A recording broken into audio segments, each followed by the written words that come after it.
Okay, I think we can get started because it's 2 o'clock and we hope to be on time, so we have enough time for the question and answer session towards the end. So, good afternoon, everyone, and welcome to this UICC virtual dialogue in collaboration with the London Global Cancer Week. I'm Shalini Jaishekhar-Zure with the Union for International Cancer Control, and I'm delighted to be your chair for this session. And today we'll be talking about the critical role of antimicrobial stewardship in addressing antimicrobial resistance, or AMR, for better cancer care outcomes. Now, AMR knows no borders and affects everyone across regions and income levels. The World Health Organization has actually stated that AMR is one of the top 10 global public health emergencies we are currently facing. Over the last decades, there has been significant progress in cancer care, with key advances across the core pillars of surgery, radiotherapy, and medicine. However, the significant and growing threat of antimicrobial resistance, or AMR, is currently undermining all these efforts. Infections are the second leading cause of death for people living with cancer after the cancer itself. And drug-resistant infections in people living with cancer can really complicate the cancer treatment with delays or treatment interruption, lengthen hospital stays, and increase healthcare costs. There were 20 million new cases reported in 2022, and these numbers are only set to increase. Scaling up cancer control efforts will be in vain if appropriate measures to address AMR are not implemented. One of the major challenges is making sure the appropriate treatment is given at the right time, while also preserving the effectiveness of antimicrobial medicines for the future. So this UICC virtual dialogue will focus on the importance of effective stewardship in the management of infection and in addressing AMR for better cancer care outcomes. Our panel members will share critical work being done to address AMR in these areas, and we really hope to have a meaningful discussion on how we can address this problem, drawing from our different experiences. And before I introduce our first speaker, I'd like to encourage our listeners to post your questions in the Q&A box anytime during the whole webinar, and we'll address them towards the end during the Q&A session. I'd also like to remind you all to please mute your microphones. Okay, so our first speaker is Per Wallstedt, and Per is an expert in healthcare at the Swedish Cancer Society with the main responsibility for equal cancer care. And prior to that, Per was a project manager for national knowledge-based policy and guidelines at the Swedish National Board of Health and Welfare. And he was also a senior research officer at the Swedish Medical Association, where he worked on advocacy for a mandatory continuous professional development for medical doctors in Sweden. And Per has over 20 years' experience working on Swedish healthcare issues. And Per will talk about the importance of continuous education in addressing AMR. It's over to you, Per. Thank you so much, Alina, for your kind introduction. Today I'm going to talk about the importance of continuous professional development, or CPD, which is a term I will forthcoming use, on AMR for healthcare professionals and the connection between surveillance and CPD. And since I live and work in Sweden, I will take Sweden as an example. Sweden is among the countries with the lowest antibiotic consumption and antibiotic resistance rates in the world, and also largely consist of narrow spectrum antibiotics that drive resistance to a lesser extent. To a large extent, this can be attributed to Strama, which is a nationwide working model to address antibiotic resistance in healthcare, inpatient care, as well as outpatient care and dentistry. The Strama model is based on collegial feedback to prescribers, especially how their prescription relates to established treatment recommendations and established targets. The model has strong local presence and is a cornerstone of the Swedish work against antibiotic resistance. A tool that can be useful in the work against antibiotic resistance is prescription targets that are drawn up taking into account current treatment recommendations and the possibility of follow-up. An example is the so-called 250 target in outpatient care, which means less than 250 antibiotic prescriptions prescribed per 1,000 inhabitants a year, which were introduced in 2009 in Sweden. 2 regions today reached the target in 2018, and the national average fell in the same year to below 300. With this, the number approximately 1 million fewer antibiotic prescriptions were obtained annually between 2009 and 2017, without negative health consequences being observed. But you also have to look at quality. How can you get information in a good way about the quality of prescriptions? Which antibiotics are used? Are you using the correct dosage? Is the treatment time correct? Are you doing bacterial culture before introducing antibiotics? And so on. Next slide, please. In Sweden, we have recommendations for common infections. The recommendations are huge strength, and there is an acceptance of the guidelines when they come out. Strama has for a long time contributed to developing guidelines for common infections in outpatient care. Evidence-based national treatment recommendation is an important support for MDs and a reference for follow-up of prescriptions. The Swedish Medical Products Agency leads the work with the help of experts appointed by the medical specialty associations. The risk versus benefit of antibiotics is discussed for each indication, and decisions are made by consensus, and it's always with the patients in focus. Next slide, please. Strama has also developed a 10-point program aimed at the regions and healthcare and contains recommendations for responsible use of antibiotics. However, Strama's 10-point program is broad, and it's not only about responsible use of antibiotic, but also about how to prevent diseases and the spread of resistant bacteria, surveillance and healthcare hygiene, and it has been adopted as a strategic document in many regions. Next slide, please. Regional Strama groups can be found in all 21 regions in Sweden. They are multi-professional and consist of infection disease medical doctors, nurses, and pharmacists. And they have a close eye on local trends of antibiotic prescriptions and resistance status in a region. If there is a clinic that stands out above all when it comes to the use of broad-spectrum antibiotics, the regional Strama group visits the clinic and tries to understand what is causing it. Is there anything one can do to correct this before it becomes a resistance problem? Especially in primary care, there is a very established working method of talking to almost all prescribers of antibiotics every year. The regional Strama group visit the healthcare center and tell them this is how you prescribe compared to the other healthcare centers in the region. Prescribers can also receive personal feedback so they can see how much they are prescribing in relation to the colleagues sitting next to them in the room. This is probably quite effective, getting as close to the reality of the prescribers as possible to get attention. Next slide, please. In hospitals, preparations are changed over time and dosages are increased and decreased. The total use of antibiotics in Swedish hospitals is constant over time, and there is no reduction. In the ECDS measurement from the year 2022 and 2023, Sweden ends up roughly in the middle amongst the EU countries. Since 5 to 10 years ago, Strama has been working more towards hospitals, and an important part of this work is that there are good treatment guidelines. There have been many different guidelines from the Medical Specialty Association that have sometimes contradicted each other.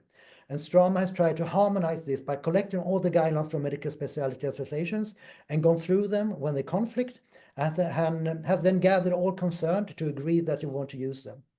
That could be, for example, general information about dosage, allergy, and antibiotics during pregnancy. Strama tries to have gathered all the information that you might need as a medical doctor at a hospital. There are constantly new needs for knowledge, and not everyone who handles patients at hospitals has a lot of knowledge about infections. The challenges as a hospital are patients and infections are often complicated. More than 1 in 3 patients receive antibiotics, and most of them are not treated by infection specialists. And Sweden has also a high occupancy rate, which you can see on the map in the slide. With work-related stress and lack of care places, broad-spectrum antibiotics are often the fastest solution, unfortunately. Next slide, please. And that leads me to CPD. Although Sweden today has a very favorable situation when it comes to antibiotic resistance, largely due to Strama's determined work, there are potential storm clouds in the Swedish AMR sky. And that applies to the preconditions for CPD for Swedish medical specialists. The Swedish Medical Association regularly conducts surveys to its members in which questions are asked about CPD, how much CPD you have on average, and what are the biggest obstacles against participating in it. And it's not a very cheerful reading. The days for CPD for MDs in Sweden has been halved in 20 years. Only 12% of the MDs agree totally with that they have good opportunities to take part of, for them, important information on new medical guidelines. And this is an important part of the Strama model, why this is so worrying. The fact that Sweden is one of the few countries in Europe without a mandatory CPD for healthcare professionals probably doesn't work either. An official report of the Swedish government investigates mandatory CPD for regulated healthcare professions, and that will be presented in May next year, and hopefully suggest mandatory CPD. If they do, it is important that the government also ensure that these proposals come to fruition and not only just become a product that ends up in a desk drawer. Next slide, please. There are some suggestions that could promote a good CPG culture. In order to clarify the responsibility of both employers and employees for medical doctors, CPDs, a regulation is required that clearly regulates this by law. Each MD must have an individual training plan. As many as 1 in 3 medical doctors in Sweden completely lack a plan for the CPD. A training plan ensures that CPD is seen as a natural part of healthcare systematic quality development and patient safety work. Medical doctors who have a training plan participate to a much higher extent in CPD than medical doctors without. There must be sufficient budgetary resources for CPD and conferences for all medical specialists, with the possibility of at least 10 days of external CPD per medical doctor per year. The CPD must be reported into the activity report and quality accounts and reviewed through external follow-up to monitor whether care providers fulfill their obligations. And lastly, high-quality CPD must be offered by the employer and accounted for during the procurement, regardless of the form of operation. So to summarize, we cannot settle with the good numbers we have in Sweden, but must constantly work with this. And surveillance and CPD are absolutely central for healthcare professionals to be able to keep a rational antibiotic prescription. Thank you. Thank you, Per, for highlighting the need for continuous education on AMR for the health workforce, especially the cancer health workforce, and on infection management, the importance of infection management, and the need for evidence-based national treatment recommendations. Our next speaker is Dr. Benedikt Hattner. Benedikt is currently Unit Head for Control and Response Strategies in the Division of Antimicrobial Resistance at the World Health Organization headquarters in Geneva, where he leads the WHO's technical work on antimicrobial stewardship and antimicrobial surveillance. And before that, Benedikt was team lead for essential medicines in the Division of Access to Medicines and Health Products at WHO, where he actually led the development of the WHO Aware Antibiotic Handbook, which he'll be talking about later. And Benedikt obtained his medical degree in Munich, Germany, and then moved to Switzerland to train in infectious diseases. He was also at the Geneva University Hospitals as a clinician and academic researcher, responsible for the local antimicrobial guidelines and antimicrobial stewardship. And Benedikt will talk about the importance of antimicrobial stewardship. It's over to you, Benedikt. Thank you very much for the introduction. Good afternoon, everyone from Geneva. So some of the information you will hear repeats probably several times across presentations, but it's maybe also a good reminder. So when we talk about antimicrobial stewardship, we have to talk about antimicrobial resistance, and it was mentioned it is a major threat to global health. It's quite difficult to estimate really the global impact because for many low middle income countries, the data are lacking, but based on estimates, it's thought that about 1.14 million deaths are directly attributable to antimicrobial resistance in 2021. The burden is particularly high in the most vulnerable populations, for example, neonates. It was estimated a few years ago that 1 child dies every 3 minutes from a sepsis due to a multi-drug resistant organisms. It also has an impact on livelihood. It's obviously something that doesn't just concern human health, but also animal health. It leads to increased healthcare costs and has a large impact across all sectors. Next slide. We have to remind us every now and then that antibiotics are really wonder drugs. They are wonder drugs for severe infections. In the pre-antibiotic area, if you had a severe pneumonia with bacteremia due to pneumococci, without treatment, you nearly had 100% mortality. And over the time, you may remember for something that came up also during COVID-19, there was treatment with reconvalescent serum, you decreased the mortality, but it was only with the advent of penicillin that you really had a marked decrease in mortality. And in addition to their marked effectiveness in severe infections, they are also extremely safe with quite rare severe side events. Next slide, please. So it's maybe not a surprise that antibiotics are among the most commonly used medicines. It's estimated that on average, there's almost one course of antibiotics for every human globally every year. Obviously, it's distributed quite unevenly, and some receive a lot more courses per year, while others may not receive any. But the success has made them also the most misused medicines probably worldwide. Why? Because a large proportion of all antibiotic use is inappropriate. Most commonly, antibiotics are used for upper respiratory tract infections where they are not needed because they are of viral origin, and that's really a large chunk of all antibiotic use. Unfortunately, we see very often the use of the wrong antibiotics, of broad-spectrum antibiotics that contribute more to resistance when narrow-spectrum antibiotics would suffice. Antibiotics are often used for too long durations. There are only a few infections that you really need to treat longer, 5 to 7 days, and nevertheless, it's very common to treat people for 10 to 14 days or even longer. And then there's also an issue of giving the wrong route of administration or the wrong dose. In some countries, for example, there may be a preference to treat intravenously when oral antibiotics would suffice. So a lot of inappropriate use of antibiotics. And why is it important? Because it contributes to antimicrobial resistance. Next slide, please. So what about antimicrobial use in patients living with cancer? So we heard already that bacterial infections are a major cause of morbidity and mortality in these populations, which then leads to a very frequent use of prophylactic and therapeutic antibiotics. And given that high exposure to antibiotics and the frequent healthcare contact, there's also an increased risk of having multi-drug resistant organisms, which then may again favor the use of more broad-spectrum antibiotics, which furthers resistance, etc. So it's definitely a population that is more concerned by antimicrobial resistance. At the same time, a lot of treatments are safe because we have effective antibiotics that we can use. Next slide. So it is really important to treat antibiotics, to use antibiotics appropriately. Next slide. Yes. And we heard the importance about guidance. So a lot of high-income countries have national guidelines like Sweden. This is not the case in many low-middle-income countries, but even some high-income countries do not have national guidelines. And that's why we developed the WHO-aware antibiotic book, which you can download. It's now available in several different languages. Next slide.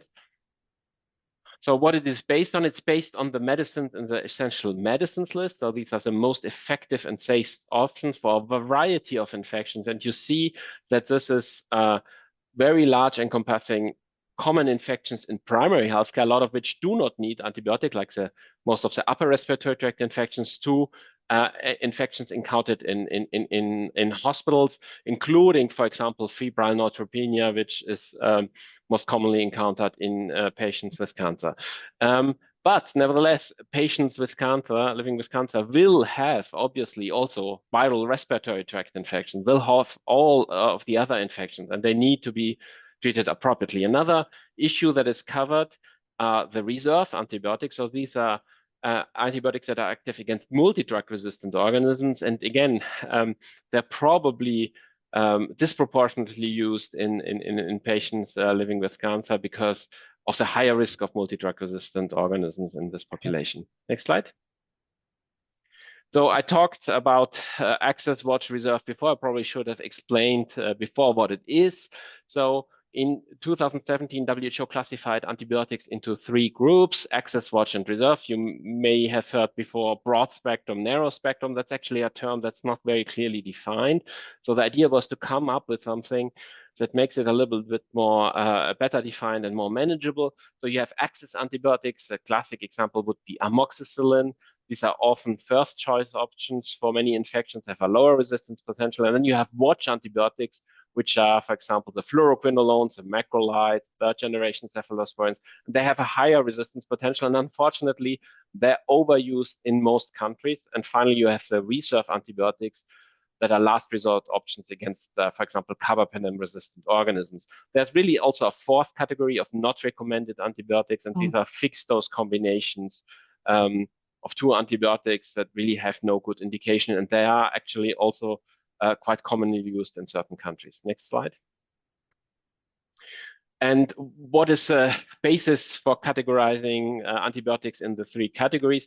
So it's based on the impact on resistance, actually quite difficult to estimate it for each individual medicine, because you can imagine it depends a lot on many factors. How long before were you exposed to an antibiotic? What was the dose? A lot of patients receive combination therapy. But in general, if you look at this review and meta-analysis, you see that any antibiotic treatment increases the risk of being colonized and infected with a resistant organism. So if antibiotics are not necessary, they shouldn't be used.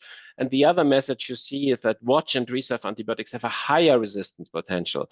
So whenever possible, it's better to use more narrow spectrum antibiotics. Next slide. It's a system that's in evolution. There's, you see currently the antibiotics on the essential medicine classified in these three categories: color-coded, green for access, yellow for watch, and red for reserve. There is a need to maybe better define it. Some countries have adapted the reserve, the aware classification, but it's something that has been taken up by a lot of countries now. Next slide.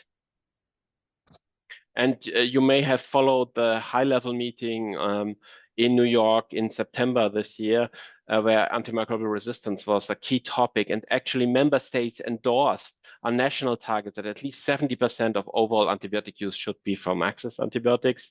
Some countries have already reached the target, but a lot have not so far. Next slide.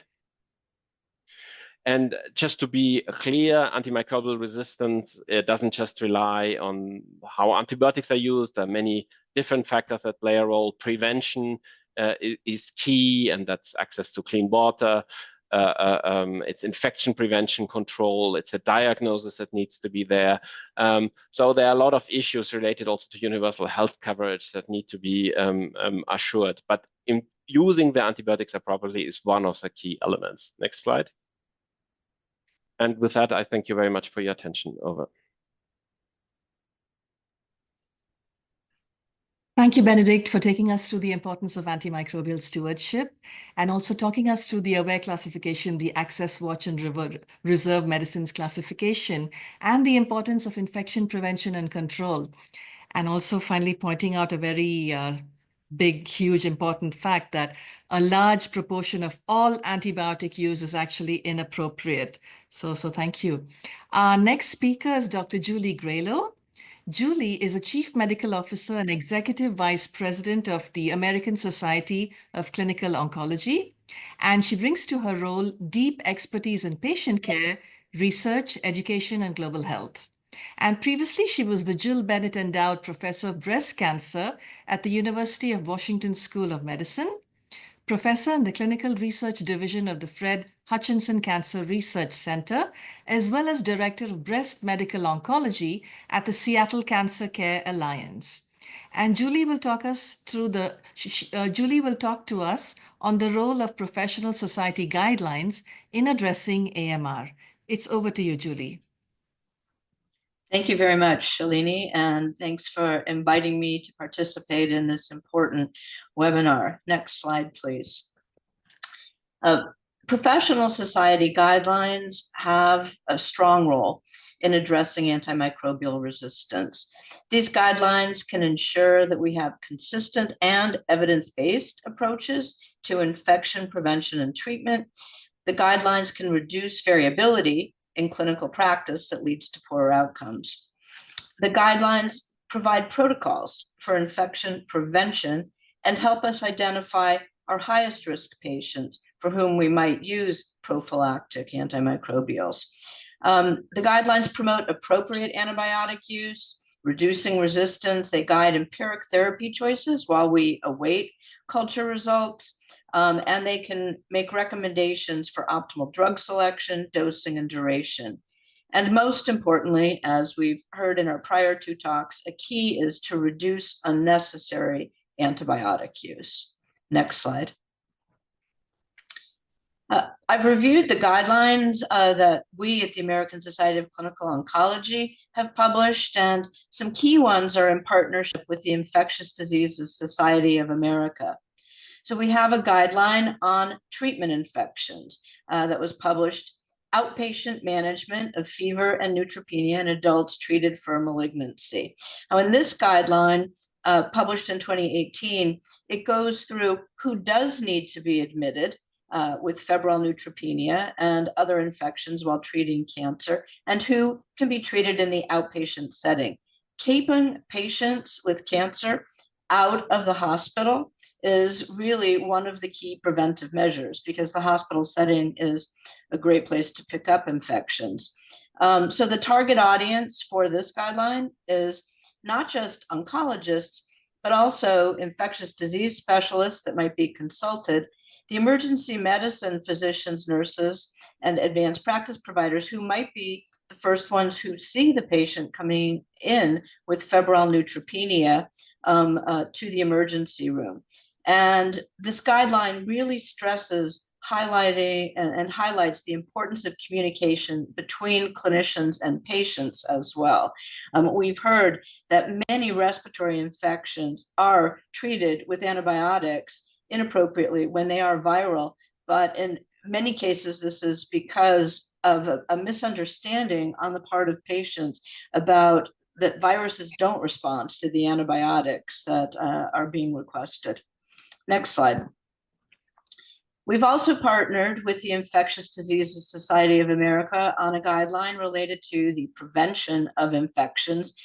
This one, also published in 2018, is on the antimicrobial prophylaxis for adult patients with cancer-related immunosuppression.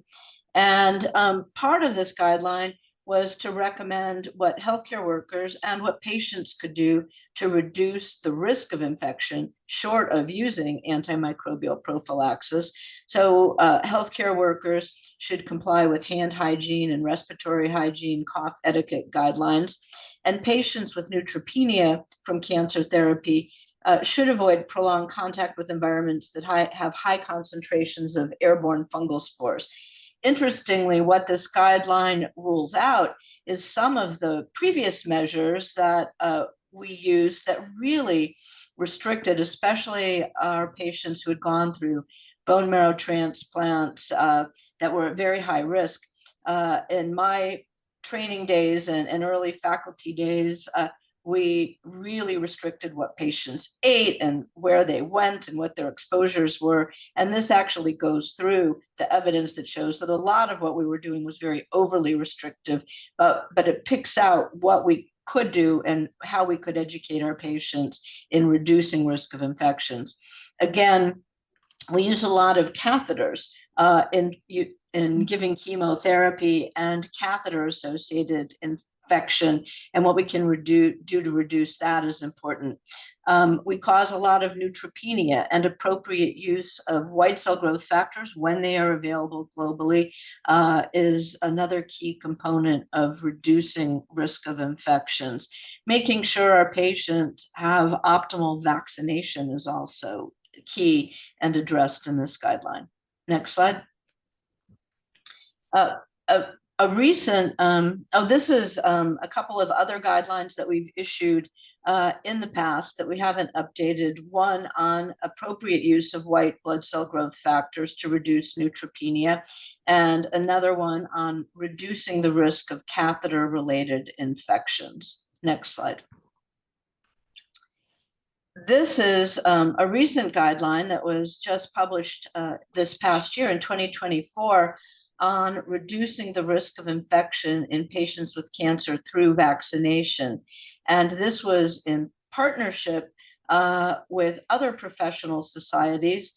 And what we say here is that we should especially in our patients who go through bone marrow transplant, for example, and now some of these cellular therapies that are coming into use.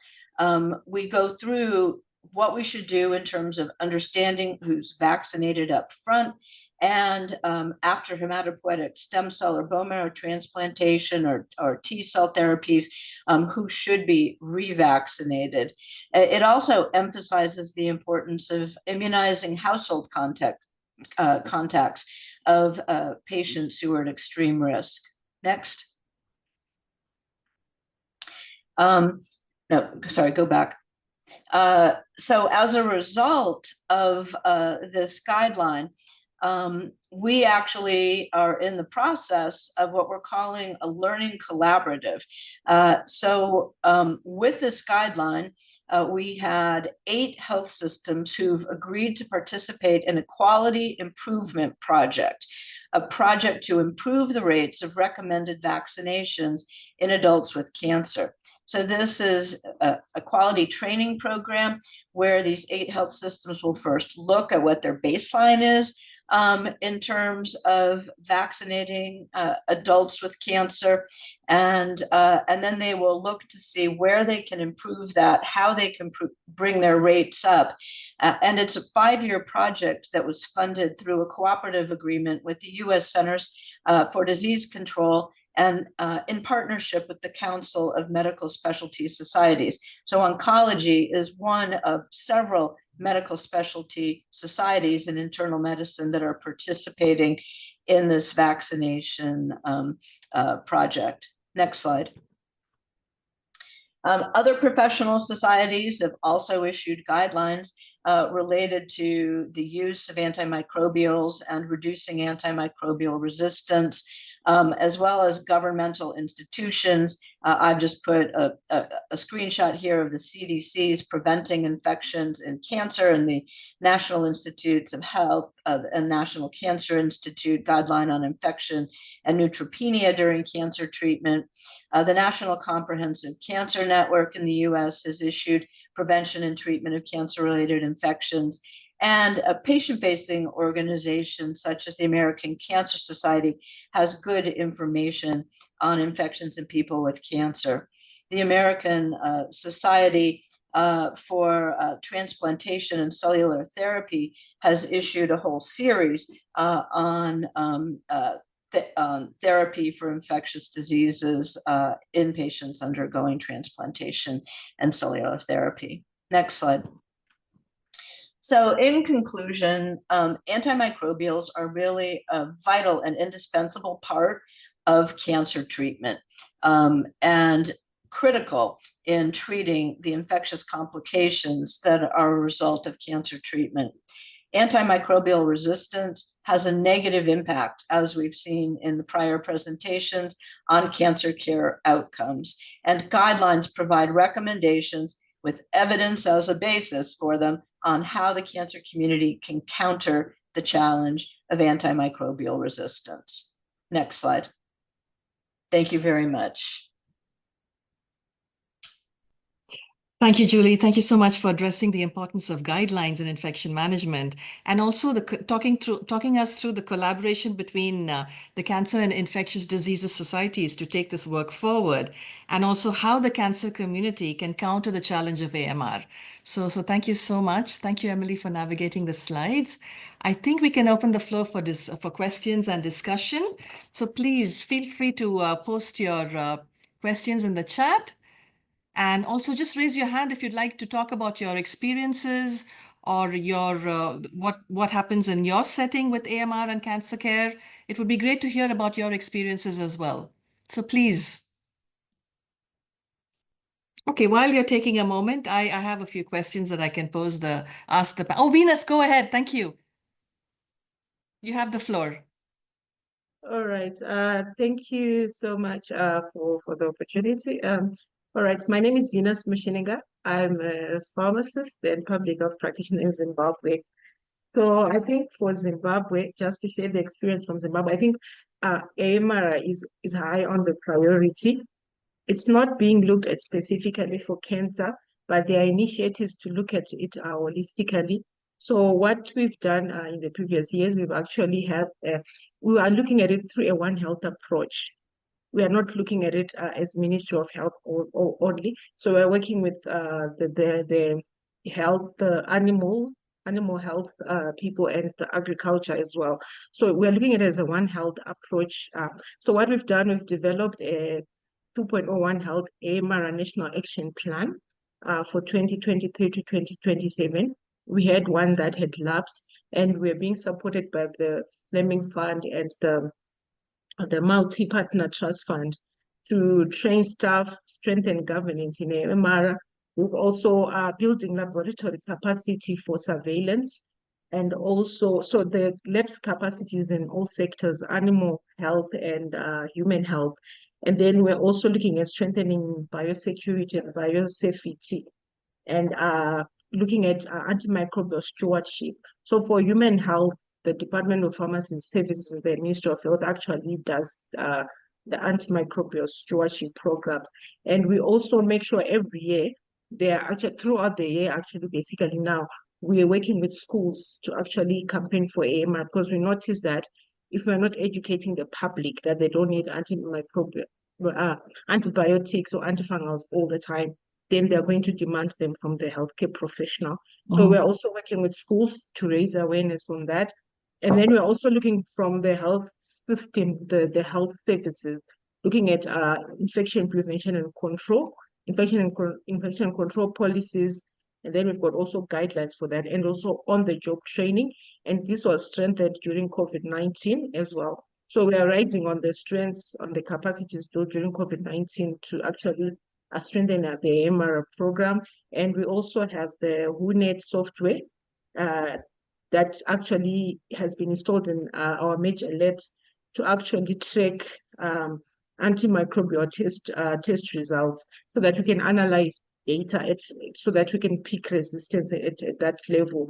And then we're also developing a One Health dashboard, and we have, like mentioned, we've got guidelines like the essential medicines list, oncology treatment guidelines, where there are actually specifics on what antibiotics are supposed to be used when.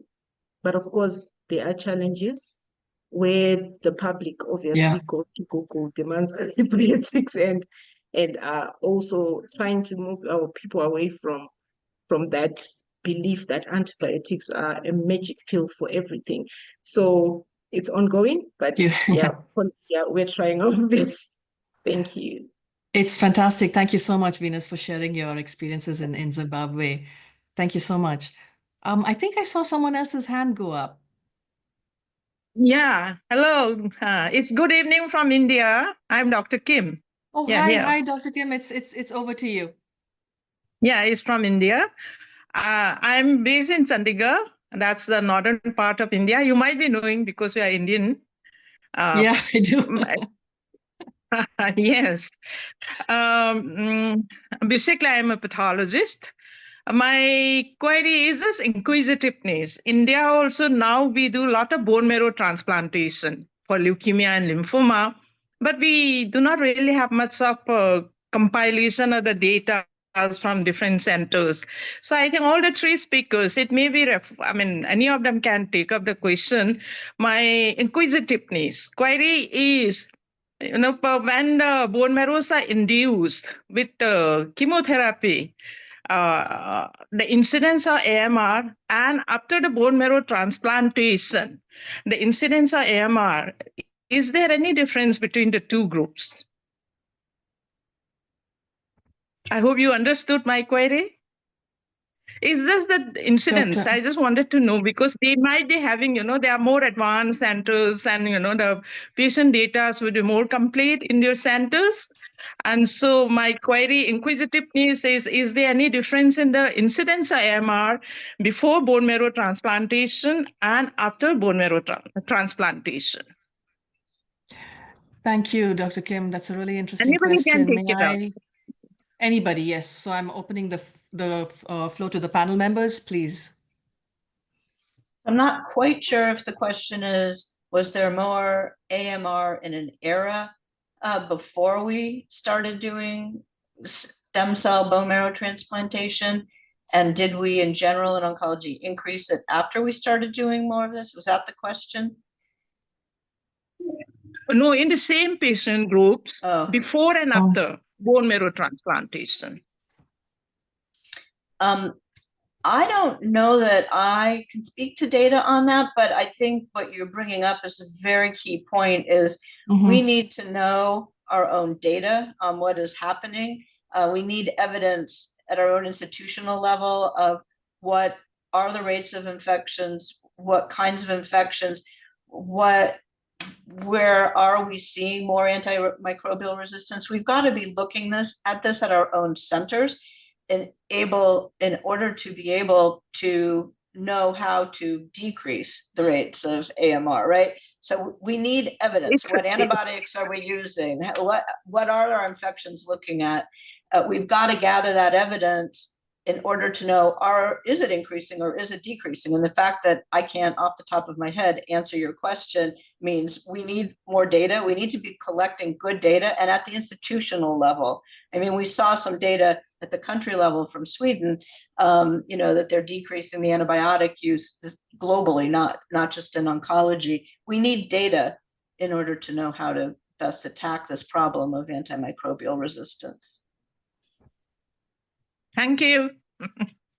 Benedict, it's over to you if you'd like to add something. Yeah, and just to add, I mean, I don't have looked at the data either, but we know very well the risk factors for antimicrobial resistance, and that's receiving antimicrobials, and obviously after transplantation you are more exposed to it. So seems, and the second thing is being exposed to healthcare, being hospitalized. So these patients have all the risk factors for having an increase in the risk of AMR. It's pretty universal. The more you stay in the hospital, the more antibiotics you get, the higher your risk. Yes, thank you both. So I actually have yes, my sorry, my inquisitiveness, question was after bone marrow transplantation, is there any change in the pattern? That's my query. In the same patient group, maybe in the same patient, let's say one particular patient, does it improve or do they still show the similar kind of resistance? So perhaps, Dr. Kim, we can take this offline. Okay, thank you. Anyway. Right. Would that be okay, Julie and Benedict? Yeah. We can continue this discussion offline because I think, as both of them have highlighted data, we need this data. I have a question thank you. I have a question for Per. Per, how important would you say is the collaboration between ministries of health and our health workforce towards strengthening action against AMR? Thank you, Shalini. I think it's very important because healthcare professionals, they are really the ones who have the knowledge from the floor, so to speak, and they are the ones, together with the patients, who can tell about how important work and antibiotics are, for example, cancer patients. But the governments, in the form of the ministries of health, they can economically, for example, support successful actions against AMR, like, for example, the STRAMA model. And as we said before, not only, I think it's important to have the One Health approach. So a lot of departments should have round talks with all the civil society and agencies who work with all these AMR questions, with animal health and so on. Thank you, Per. I have a question for Benedict as well. Benedict, what are some special challenges that LMICs face regarding antibiotic use? How can they adopt the AWARE classification? What are some ways and processes and procedures that they can ensure the procurement of these medicines and then appropriate use as well?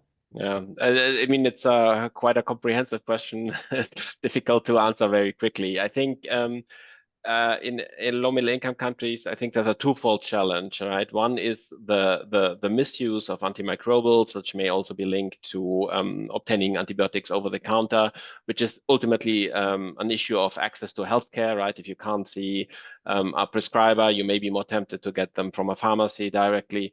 And so the issue of inappropriate use, but also of access to medicines, because a lot of essential antibiotics may not be available. If you talk about the antibiotics that are active against multi-drug resistant organisms, we know that many are not even approved in low middle income countries, so there's no way to get it. There's a lack of microbiology capacity, especially for severely ill patients. In order to treat them appropriately, you need to be able to identify the pathogen, have an antibiogram. So quite a lot of obstacles, also financial incentives, lacks of health insurance, right? So for a patient that have to pay a lot for a diagnosis that costs much more than the antibiotic. So quite a lot of challenges. But what can be done? I think the AWARE classification now has been taken up by quite a lot of countries. It's integrated in the National Essential Medicines list. That's obviously by itself not doing much, but you can use it to monitor antimicrobial use. And with AWARE antibiotic work, we now also see countries that do not have treatment guidelines trying to adopt these to their local setting. And then it's a long-term process because changing behavior of prescribers and patients takes time. But I think we're taking the first steps, and there's quite a bit that can be done even with limited resources. But yeah, the effects will take time. Yes, yeah. Thank you for the few points that you addressed. Thank you, Benedict. Julie, I have a question for you as well. How can these guidelines be adapted at the cancer facility levels in different regions, across regions? Thanks for that question, Shalini. I think it doesn't matter, what income level, resource level a country is. There are some basic things that we can all do.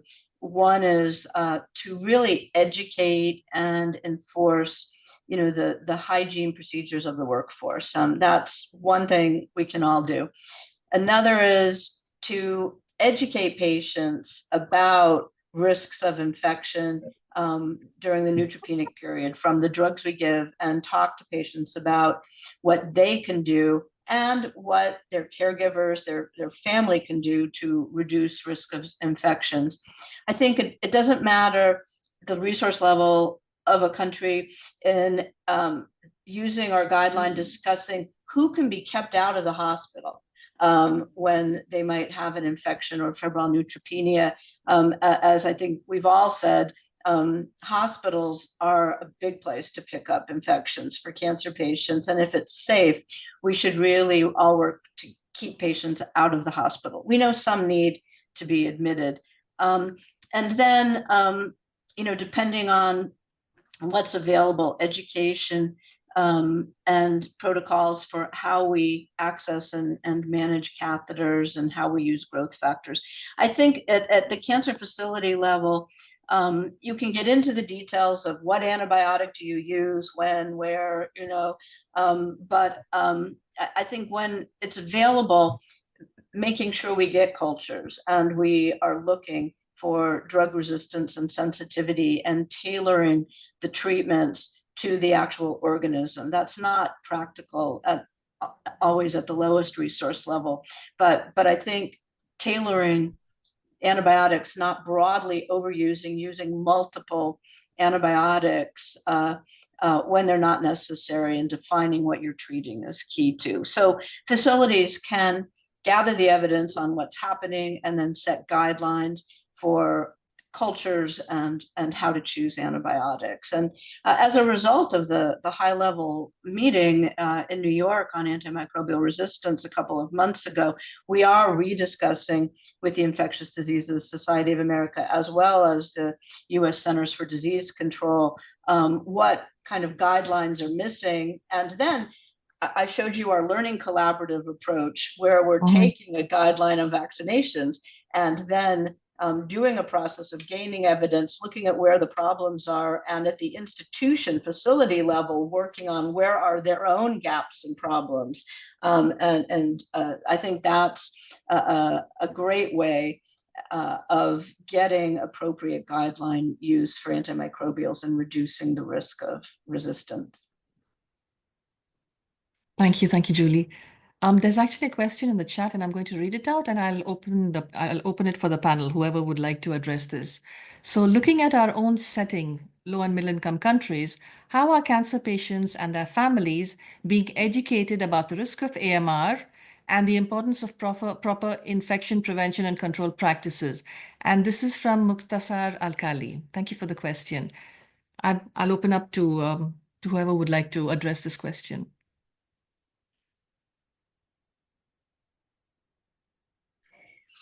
So I can't speak to what each country is doing, but I would, and Shalini, maybe you can address this better than I. The UICC has a great, very comprehensive report that comes from many countries and many societies on AMR, and I would direct people to that. And it does have some examples of what's going on in terms of at the patient education level as well as at the provider education level. Do you want to tell us a little bit more about that, Shalini? Yes, actually, as the chair, I was hoping that someone else would ask the question before me, but thanks, Julie. So yes, UICC has a lot of resources because AMR became a priority for us in 2019, and we've been working with a lot of not just the cancer community, but with other communities, including the AMR communities, on how we can collaborate and address AMR, not just for cancer control, to improve cancer control outcomes, but also just to ensure that AMR is addressed to save modern medicine. So in this regard, we have quite a few resources. And what I'll do is after this, the dialogue, I'll send you these resources by link. But if I could point out that we have the UICC AMR control supplement, and this was launched in World Cancer Congress in 2022, and it's still very relevant. It was a collection of resources addressing this very issue, written by about 50 experts, how with recommendations on how to address AMR, what are the issues, what are the barriers, what are the solutions, including some of the solutions that barriers and challenges that Benedict was talking about. So I would really encourage you to look at our website and also this resource that I'll send you the link. I'll try to send it to you now, but if I don't manage, I'll send it to you by email. Thank you. Are there any other questions?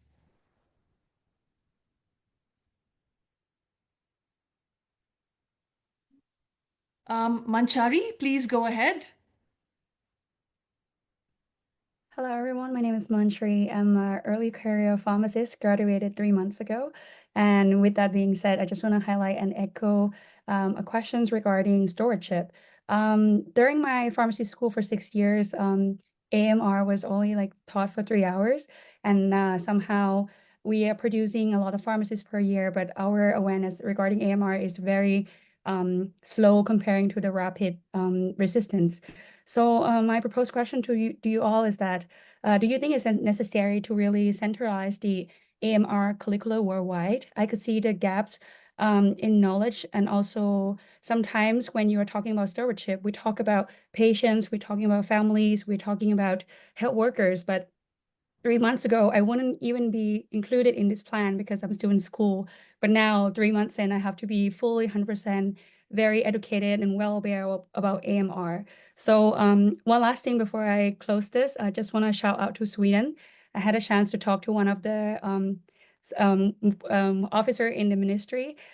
Sweden has been successfully integrating AMR awareness into the kindergarten, where 2-year-old kids go home or 5-year-old kids go home and say to their parents they don't need AMR anymore. So yeah, besides health students existing in the system, all of us studying in the same university, would it be possible to integrate AMR into the daily life basis where we are preparing all these young generation to be aware, and then when it comes to the time, there wouldn't be a patient who rejected us not prescribing antimicrobials to them. Yeah, thank you for the floor. Thank you. Thank you for that, Manchari. Are there any? I think we have time for one more question. Anyone?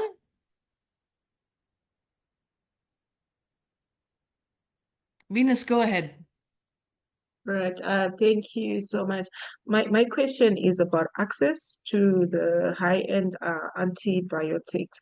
I don't know if there is how we can because now the antimicrobial resistance profiles we see, for example, in Zimbabwe, they are some of them are so scary, and there is nothing that works for the patient. So all you do is watch the patient deteriorate.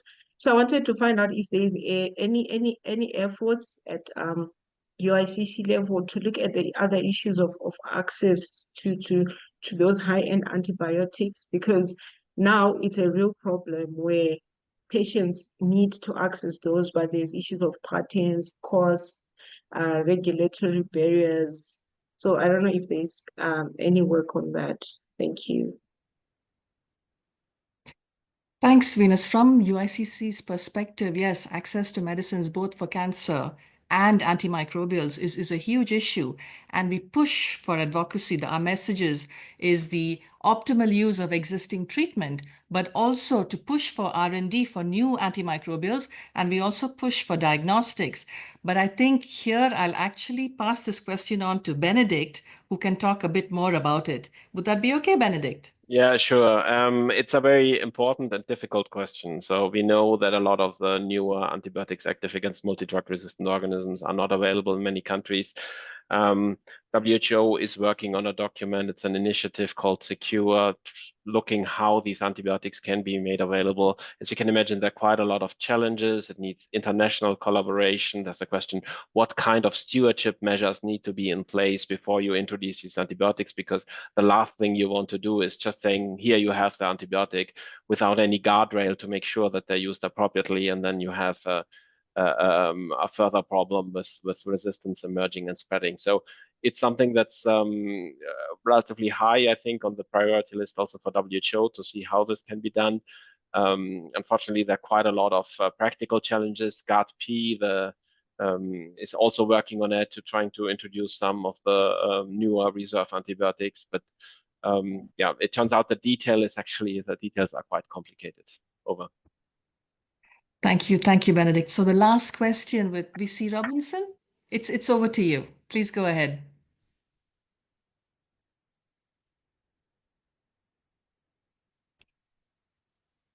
Okay, Nay, would you like to take over? Would you like to ask a question, or do you have any comments? Hi, Shalini. Yeah, I've just left a message in the chat. If you could just confirm there. Oh, right, yes. Sure, I'll read it out. How can our professors, oncologists, and healthcare workers become more aware of AMR importance in public hospitals? Awareness, education, prevention, and more resources. Are they able to access the very same link as provided? Well, this is what UICC and all of our our partners and the people, our other members, this is what we're working on. And we have resources for the public. We have resources aimed at the cancer health workforce, at the cancer community. So we are really pushing to make these resources more and more available. And next week is actually WOW Week. It's World Antimicrobial Awareness Week. So we'll be pushing more resources, and please keep an eye out for those. I think we're coming towards the end of this session. So if there are no more questions, yeah, I don't see any more questions. So before I end the session, I'd just like to re-emphasize the message that about the interconnectedness between addressing AMR and cancer care and cancer control. And basically, if AMR is not addressed, all the progress that we've made in cancer control will be undermined. So we really need to all come together and address AMR for better cancer care outcomes. And with this, I'd like to thank our panel members and the audience, and thank you for your time. And I wish you a very nice rest of the day. Thank you.